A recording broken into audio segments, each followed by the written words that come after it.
Viele der Meta-Videos, die ich so sehe, die sagen, es gibt die eine Meta, die man unbedingt spielen muss, beziehungsweise die Waffen, die man unbedingt spielen sollte. Ich weiß, ich habe viele Einsteiger, beziehungsweise Anfänger, aber auch Fortgeschrittene unter den Zuschauern.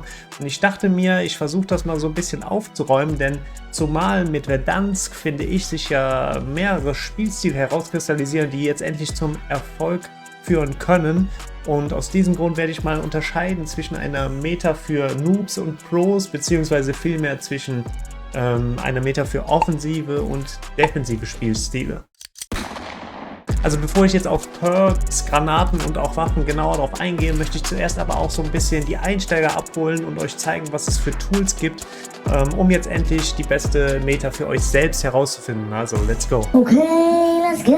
Also es gibt eine Seite namens truegamedata.com, die Fortgeschrittenen unter euch werden das längst alles kennen, aber die hilft auf jeden Fall, um für sich auch so ein Stück weit herauszufinden, was für sich selbst vielleicht in Frage kommt und wie viel besser oder schlechter tatsächlich die eine oder andere Waffe ist. Also wenn man so ein bisschen Lust hat, sich damit zu beschäftigen und vielleicht auch gerade keinen Bock hat, YouTube-Videos zu gucken, Meta-YouTube-Videos, da gibt es ja zig. Was man aber gut machen kann, ist sozusagen zwischen Waffen, die Meta sind, und das sind halt eigentlich viele Waffen, zu unterscheiden zu Waffen, wo du nur mit Platzpatronen schießt. Und eine goldene Faustregel ist da auf jeden Fall, dass man sagen kann, wenn jetzt so ein großes Update rauskommt, Season 3 Update und im Battle Pass gibt es 3 neue Waffen, kann man davon ausgehen, dass die 3 neuen Waffen auch irgendwo mit in der Meta sind. Ich habe hier jetzt mal für euch das so ein bisschen zusammengefasst, will euch das aber auch ein bisschen zeigen. Und zwar könnt ihr halt hier auf Comparison Tool gehen. Also wie gesagt, die Seite findet ihr unten in der Videobeschreibung. Und ihr könnt hier dann wählen zwischen Black Ops 6, MW3, MW2 Waffen. Wenn ihr draufklickt, dann kommen die noch hinzu oder auch nicht. Könnt das wieder wegklicken. Ihr könnt dann über dieses Plus im Prinzip das in den Vergleich reinziehen und hier diese Waffentypen dann auch auswählen. Dann haben wir hier die Waffen und auf den Waffen selber kann man dann draufklicken. Man kann auch alle sich anzeigen lassen und man kann hier dann tatsächlich auch die ganzen Attachments dran machen, was natürlich auch wieder einen Einfluss hat jetzt endlich auf das Ergebnis. Ich mache das aber am Anfang erstmal ohne Attachments, um überhaupt herauszufinden, was so abgeht. Und das habe ich hier mal mit den SMGs gemacht. Und hier ist aber, wie man schon sieht, auch die AK drin. Wie viele ja bereits, denke ich, wissen, ist das aktuell eine Close Range Meta. Aber deswegen sollte man auch immer, wenn man mal sowas macht, sowohl die SMGs als auch die ARs sich so anguckt, auch mal die Werte der Time to Kill sich ein bisschen merken. Also erstmal, okay, hier links steht die Time to Kill und hier steht die Distanz. Man sieht ja, wenn ich hier drauf gehe, an diesem Punkt, was die Time to Kills bei der Distanz dann sind. Und hier sieht man, okay, die Werte bei SMGs liegen so um die 500 bis 600 bei 0 Meter. Und hier sieht man ganz klar, dass die AK natürlich heraussticht. Und dann kann man natürlich auch mal probieren und die AK aus dem AR-Segment mit in den Vergleich der SMG-Segment zu nehmen. Und das kann man auch gerne dann, wenn ein Update rausgekommen ist und das hier unten aktuell ist, machen. So findet man auch schon mal eine Meta heraus, bevor die anderen es herausgefunden haben, sage ich mal. So machen das auch YouTuber, die, ich sag mal, dann ziemlich schnell mit der neuen Meta um die Ecke kommen. Ein bisschen mehr zum Graphen. Jetzt sind hier beispielsweise die Compact und AK leider grün dargestellt. Man kann hier aber auch draufklicken, dann geht der raus. Wenn man wieder draufklickt, geht der rein. Also das ist dann der AK-Graph. Und man sieht halt, die AK ist ziemlich niedrig in der Time to Kill. Klar, je niedriger die Time to Kill, desto schneller die Gegner down, umso besser. Die Compact hier unten ist sozusagen der Spitzenreiter, zumindest im Close Range Fight bis zu, was ist das hier, 13,2 Meter. Also ganz close ist die Compact extrem stark. So, und dann haben wir aber auch schon fast die AK, die sich hier ja nicht viel tut mit zum Beispiel der Tanto oder der Weißen. Was haben wir hier? Die Saug. Aber die AK ist halt durchweg bis zu 42 Meter auf einem sehr hohen Niveau, was die AK natürlich zum optimalen Sniper-Support macht. Genau, und also in Kombination mit der HDR zum Beispiel kann man die AK dann sehr gut spielen. Was ich auch noch sagen wollte, man kann hier rechts auch noch unterscheiden. Gut, Health und Type kann man erstmal lassen, aber man kann die Location unterscheiden. Also zwischen Head, also wenn du einen Kopfschuss machst, da sieht man, da ändert sich das schon. Nacken, Chest und Stomach, also Brust und Bauch. Und das ist auch nochmal so ein bisschen ein Unterschied, was ich eingangs meinte zwischen Noob und Pros, also wirklich nackte Einsteiger. Dann sehe ich ganz oft, dass die wirklich nur auf die Brust, wenn nicht sogar in die Beine und in den Bauch schießen und dass deren Crosshair-Placement grundsätzlich irgendwie immer nach unten ist. Ne? Das ist wie im Vergleich zum Sport, der Ball beim Fußball immer Kopf oben gucken, wo der Ball ist. So ist das mit dem Crosshair-Placement hier auch, dass man eigentlich immer so auf Brusthöhe oder Kopfhöhe ist.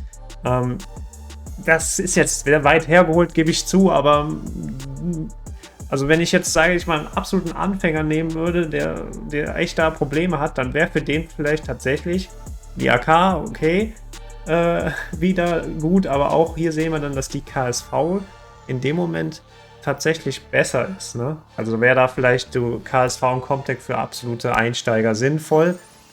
Zumal ich die AK gar nicht so sehr empfehlen würde für die Einsteiger, weil du nicht so eine hohe Feuerrate hast. Und wenn du eine höhere Feuerrate hast, musst du einfach mehr und besser und schneller auf dem Gegner sein, damit die schon langsamen Kugeln dann auch treffen. Und Anfänger haben halt einfach noch Probleme mit dem Crosshair-Placement, also im aktiven, passiven Aim und auch mit der Crosshair-Disziplin. Wenn man dann so für sich vielleicht 2, 3 SMGs beispielsweise herauskristallisiert hat, dann kann man ja auch hingehen und dann die im Prinzip mal nachbauen mit den Meta-Aufsätzen, die man dann wiederum recherchieren kann. Und da will ich euch dann noch eine weitere Seite nennen, zum Beispiel die Warzone.gg ist auch unten in der Infobox. Wenn ich jetzt mal beispielsweise die KSV nehme, kann ich hier dann draufklicken. Das steht schon, ist für kurze Reichweite geeignet. Man kann hier oben auch nochmal zwischen Verdansk und Wiederauferstehung und auch Ranked unterscheiden.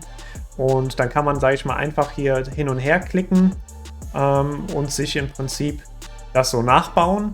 Und dann ändert sich die Werte auch nochmal. Ich habe das hier mal im Vergleich zwischen der AK und der Compact gemacht. Aber man sieht schon, das ist jetzt nicht, was sich da dann wesentlich ändert. Also selbst wenn man die einfach reinzieht, ohne erstmal die Aufsätze zu machen, dann kriegt man schon mal einen guten Überblick. Wenn man dann mehr ins Detail gucken will, kann man das natürlich durchaus machen. Das Gleiche kann man natürlich dann auch für andere Waffen machen. In dem Falle ARs. Ich habe hier mal die AK, die AMX, die Kilo, die SWAT und die MTZ reingepackt, wobei ich bei der SWAT schon das Umbaukit mit reingenommen habe. Und man sieht dann auch hier wieder die Tendenz und auch hier ist die AK sehr stark, muss man sagen. Zumindest mal bis 42 Meter. Danach übernimmt die SWAT und die MTZ, aber die MTZ habe ich jetzt mal nur als Beispiel reingenommen, weil ich damit euch zeigen will, dass man wieder unterscheiden muss zwischen Platzpatronen und der eigentlichen Meter. Man kann hier eigentlich schön sehen, dass alles, was hier unter 700 ist, dass das eigentlich alles die Meter ist. Und die MTZ ist halt, hat einfach bis 40 Meter eine sehr hohe Time to Kill. Die wird hier zwar besser, also es ist jetzt nicht ganz scheiße, aber kann man dann nicht empfehlen. Aber das ist das, was ich eben meinte. Das kann man hier relativ schnell eben herausfinden. Kann ich nur sagen, spielt die Waffen auch ohne die Meta-Aufsätze, nehmt dann alternative Aufsätze, weil irgendwie müsst ihr sie ja leveln. Ihr könnt natürlich, wenn ihr Multiplayer habt, das auch da machen. Ich selbst level die aber auch in Warzone. Ich nehme die Waffe dann auch, wenn sie schlechter ist. Oder ich frage Mates, ob sie mir die in-game geben können, dann spiele ich sie öfter. Oder ich hebe die dann entsprechend bei Gegnern auf und spiele sie dann und level sie so. Wie gesagt, macht euch keinen Stress, spielt die Waffe einfach und auch mit alternativen Aufsätzen. Man sieht zum Beispiel, die AMX habe ich gerade auch erst freigeschaltet. Und in dem Zusammenhang möchte ich euch auch noch einen Tipp geben bezüglich des Battle Passes, gerade für die Einsteiger. Ihr müsst den Battle Pass nicht kaufen, um die Waffen freispielen zu können. Das ist mir ganz am Anfang von MW3 auch habe ich das falsch verstanden? Das suggeriert ja auch das Spiel extra so, damit du dir das kaufst. Aber ihr seht hier schon auf den verschiedenen Seiten, wo neue Waffen sind. Hier ist die HDR drin, auf Seite 3. Dann haben wir auf Seite 6 die AMX. Und dann gibt es irgendwo noch das Umbaukit für die SWAT, damit die grau wird. Aber das spielt ihr auch so frei, wenn ihr den Battle Pass nicht gekauft habt, ganz wichtig. Wenn ich jetzt bei Thema Waffen noch so ein bisschen für offensive und defensive Spieler bzw. Noobs, Pros unterscheiden würde, dann würde ich extrem offensiven Spielern die Compact in Kombination mit der Grau oder Kilo empfehlen, beziehungsweise die Compact ist ja auch für Anfänger geeignet, ist natürlich stark, aber die Kugeln sind sehr schnell weg, sehr hohe Feuerrate, man muss da schon treffen. Also wenn man da absoluter Einsteiger ist und vielleicht mit Crosshair Placement hier ein bisschen Probleme hat, das habe ich ja eben auf True Game Data gezeigt, wenn man eher so Richtung Bauch zielt und Beine zielt, dann macht die KSV mehr Sinn. Also für Anfänger dann vielleicht KSV plus Grau und Kilo, für Fortgeschrittene Compact plus Grau und Kilo oder Amex. Aber Amex ist auch eher fortgeschrittene, weil das einfach vom Recoil Control ein bisschen schwerer zu kontrollieren ist. So, hat man dann so ein Mittelding, ja, da kann man, eigentlich gibt es da keinen Unterschied, da kann man dann die AK nehmen, anstatt die Compact. Oder eben wieder auch die KSV anstatt die Compact, und bei den ARs gilt wieder das Gleiche. Ansonsten bei defensiven Spielern würde ich dann zum Beispiel die AK, ist halt einfach ein super Allrounder, in Kombination mit der HDR empfehlen. Oder wenn man weiß, man will eigentlich nur snipen und jede, ich sag mal, Mid-Range auch mit dem Sniper angehen und sonst auf ein super Close Range, wenn man gepusht wird, gewappnet sei, dann nimm halt die HDR plus die KSV oder die HDR plus die Compact. Aber wichtig, das ändert sich mit jedem Update, und wenn das so ist, dann wisst ihr jetzt, wenn ihr meinen Anfang des Videos guckt, wie ihr schnell dahinter steigt, was gerade die aktuelle Meta ist. Kommen wir jetzt zu den Perks, und besonders Battle Royale Verdansk, finde ich, bietet deutlich mehr Spielstile, die zum Erfolg führen können, als zum Beispiel in Wiederauferstehung. Ich begegne zum Beispiel immer wieder Camper-Teams, die irgendwo oben drin sind, da irgendwie 2, 3 Trophys hingestellt haben, sodass jede Nade, die du da reinwirfst, überhaupt nicht zündet. Und dann haben sie noch Minen gelegt und du kannst die eigentlich nicht richtig pushen. Du kannst die höchstens irgendwie von außen snipen. Die beleben sich dann aber wieder. Es ist durchaus eine Möglichkeit, zum Erfolg zu kommen. Es gibt natürlich andere Spielstile. Übrigens, es gibt für mich natürlich nur einen Spielstil, um sich persönlich wirklich effektiv und möglichst effizient schnell zu einem besseren Spieler zu entwickeln. Und darüber erfährst du auf meinem Kanal natürlich alles, aber ich lade dich jetzt auch herzlich dazu ein, unserem Coaching bzw. unserem Discord zu joinen. Da erhältst du auch kostenlose 1:1 Coachings und wir zeigen dir, wie du möglichst schnell zu einem guten Spieler wirst. Aber das Allerwichtigste ist natürlich, such dir einen Spielstil aus, der zu dir passt und der dir Spaß macht. So, bei dem Thema Perks versuche ich jetzt so ein bisschen zwischen fortgeschritten und Anfänger zu unterscheiden, beziehungsweise offensiv-defensiv. Es ist ja so, die richtigen blutigen Anfänger, die spielen nicht offensiv, ne? Das ist ganz normal. Und deswegen fange ich mal für einen Anfänger-Perk an, und das ist Grenadier. Das hat wahrscheinlich jetzt keiner auf dem Schirm. Warum? Man sieht bei diesem Perk die Flugbahn der Nade. Also wenn du die ziehst, aber noch nicht wirfst, wird dir so eine Flugbahn-Vorschau angezeigt, und da lernt man einfach gut, das einzuschätzen, wie die Nades fliegen. Wenn man das ein paar Mal gemacht hat, dann hat man das in Fleisch und Blut, beziehungsweise Muscle Memory, dann kann man ein anderes Perk nehmen. Aber für den Anfang finde ich das durchaus empfehlenswert. So, dann haben wir Plünderer. Für den aktuellen Zeitpunkt ein Perk sowohl für Pros als auch für Anfänger, denn besonders die Platten. Man hat viel zu wenig Platten. Man kann nur 5 Platten mitnehmen und hat mit der Plattenweste 8 Platten, aber man findet auch nicht so viele Platten. Mit diesem Perk kriegst du Platten von toten Spielern und auch Munition und Ausrüstung. Du läufst dann einfach da drüber und der füllt das automatisch auf. Also das ist auch ein starkes Perk, und für Fortgeschrittene natürlich Überlebenskünstler. Deine Verbündeten beleben dich schneller, du regenerierst schneller und deine Regeneration der Gesundheit beginnt nach 3 Sekunden. Also das spielen ganz viele Fortgeschrittene und ist auch absolut empfehlenswert. Dann kommen wir zu den roten Perks. Und auch hier fangen wir mal wieder mit der Defensive, also den Anfängern an. Und zwar Quartiermeister ist auch sehr stark, besonders auf Verdansk Battle Royale spielen Smokes, dazu gleich mehr, eine große Rolle. Man hat aber nur begrenzt, und hier ist es so, dass die dann automatisch wieder aufgefüllt werden. Also das absolut empfehlenswert, spiele ich sehr häufig. Das zweite ist, das gilt eigentlich für Anfänger und Fortgeschrittene, ist Spurenleser. Man sieht hier also, wenn du jemanden anschießt, dann ist der für dich und deine Kollegen so rot umrandet. Wenn du jemanden anschießt, der weiter weg ist, dann ist er länger umrandet, ist er näher, ist er nicht so lange umrandet, und wenn du dann down gehst, wird er automatisch gepinkt für deine Mates. Also absolut empfehlenswert, und du siehst die Umrandung auch durch Smokes, das ist auch sehr stark. Kann ich absolut empfehlen. Kaltblütig Perk würde ich auch empfehlen, und zwar ist das immun gegen die Spurenleser-Markierung, also zuvor Spurenleser, und auch gegen die Fußabdrücke. Das hatte ich gar nicht gesagt. Spurenleser hat ja auch die Fußabdrücke. Sind sie rot, sind sie sehr frisch, sind sie orange, sind sie ein bisschen älter, aber so kann man seinen Gegner dann auch verfolgen. Da sind die auch immun gegen. Und da steht auch hier oben, es verhindert bestimmte feindliche Aufklärungsextras. Ich bin mir ziemlich sicher, dass damit zum Beispiel der Bounty-Auftrag gemeint ist. Das habe ich mal irgendwo gelesen. Ich bin mir ziemlich sicher, also wenn jemand Bounty macht, dann wirst du auf jeden Fall nicht innerhalb dieses Auftrags sein. Also somit ist das natürlich auch ein sehr gutes Perk, besonders für Fortgeschrittene, wenn es zur Sache geht. Und dann gibt es noch das Thema Zusammenflicken. Das spielt man ja auf Rebirth sehr gerne, gerade Fortgeschrittene, sehr offensive Spieler, die viel pushen, die sich viel bewegen, viel in der Action sind, wegrennen, sich währenddessen plattieren. Ja, denn das Töten von gegnerischen Spielern und das Anlegen von Panzerplatten löst eine sofortige Gesundheitsregeneration aus. Außerdem könnt ihr die Platten mit einer Hand ziehen und ihr könnt also mit der anderen Hand sozusagen eure Waffe weiter benutzen und auch dann schießen. Ne? Das heißt, ihr seid in der Action, ihr moved, ihr plattiert euch währenddessen und schießt dabei auf den Gegner. Und das ist einfach, ja, ein sehr starkes Perk. Kommen wir zum dritten Perk. Wir fangen mal mit dem Resolute Perk an. Das ist eigentlich, wenn überhaupt, eigentlich empfehle ich es überhaupt nicht, eher für Fortgeschrittene. Also wenn jemand wirklich Vollgas die ganze Zeit pushen will, à la Metaphor. Bei erlittenen Schaden durch Beschuss wird das Bewegungstempo kurz erhöht. 15% Bewegungstempo Bonus. Also wenn du unter Stress wegrennen musst, ist das natürlich stark. Deswegen ist das bei Reverse sehr beliebt. In Verdansk eigentlich nicht. Wenn überhaupt jemand, du bist jemand, der sehr fortgeschritten ist und ständig pusht. Dann Geist.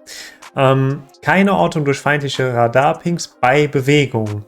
Für bestimmte Geräte nicht zu orten, immun gegen Herzschlagsensoren. Also empfehle ich absolut, aber auch für die Einsteiger. Aber ihr müsst in Bewegung sein. Bleibt ihr also in der Ecke stehen, campt, dann seid ihr auf dem Radar zu sehen. Deswegen, ihr kennt ja einer meiner Lieblingstipps für Call of Duty bzw. Warzone, immer in Bewegung bleiben. Draufsicht, die von dir angeforderte Drohne sind 25% größer, also der Radius, das spielt bei Verdansk natürlich schon eine Rolle. Außerdem werden dir die Gegner als Pfeile angezeigt und du entdeckst auch Spieler mit Geist, aber wenn sie Geist haben, werden sie nicht als Pfeile, sondern normal als Rauten, glaube ich, dargestellt. Also, wie gesagt, das spielen sehr viele Pros, gerade dann auch in Ranked, um einfach ja, den Leuten auf die Schliche zu kommen, die halt Geist spielen. Dann haben wir noch das Gehärtet Perk.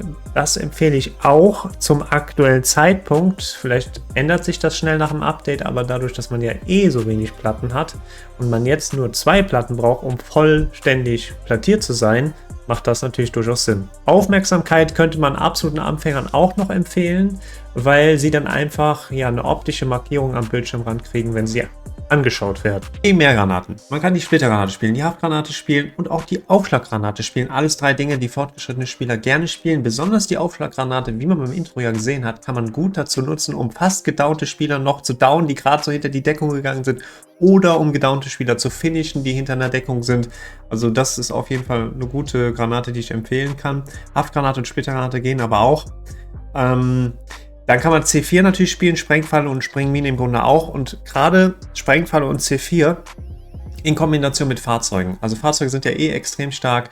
Und ich zum Beispiel lande immer auf dem Fahrzeug und fahre damit durch die Gegend. Da kann man C4 reinsetzen oder eine Sprengfalle reinsetzen, weil mir passiert es ganz häufig, dass dann im Fight jemand mein Fahrzeug mir wegnimmt. Und wenn das dann so ist, dann läuft er in die Sprengfalle. Also auch starke Taktik, die man da fahren kann. Thema taktische Granaten.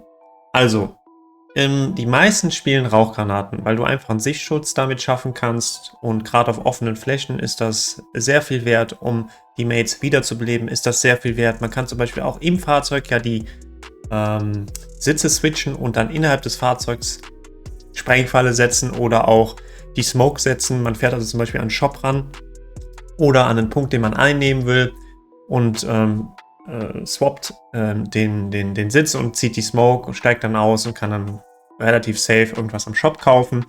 Also sehr stark, also eigentlich das Stärkste. Was man natürlich auch machen kann als defensiver Anfänger, eben habe ich ja schon mal gesagt, die Leute, die irgendwo campen, von da aus snipen, Trophy aufbauen, damit keine gegnerischen Granaten ankommen, die können natürlich zum Beispiel auch sowas wie Neurogas spielen, ne? Und das irgendwo zusammen mit den Minen am Eingang platzieren, damit, wenn man gepusht wird, den Gegnern das Leben einfach möglichst schwer macht. Also ist jetzt keine Spieltaktik, die ich selber spiele und auch nicht gerne habe, wenn das Gegner machen, aber es ist halt nun mal eine Taktik, die auch zum Erfolg führen kann. Wildcard gibt es für mich nur Overkill, eigentlich 2 Primärwaffen mitnehmen können und Revolverheld. Das habt ihr eben auch schon gesehen. Ich habe jetzt im Moment zum Beispiel auch eine Kilo mit 8 Aufsätzen dabei. Wenn ich dann in die Lage komme, dass ich meinen Loadout das zweite Mal ziehen kann, dann kann man halt auch schon mal dann eine 8 Aufsätze Waffe mitnehmen. Also Overkill und oder Revolverheld. Und wenn ihr jetzt noch auf der Suche seid nach einem umfassenden Einsteiger-Guide, wo ich alles so ein bisschen beschreibe und vor allem auch sehr wertvolle Gameplay-Tipps gebe, damit ihr direkt durchstarten könnt und viele Kills und Siege holt, dann schaut euch jetzt unbedingt dieses Video an.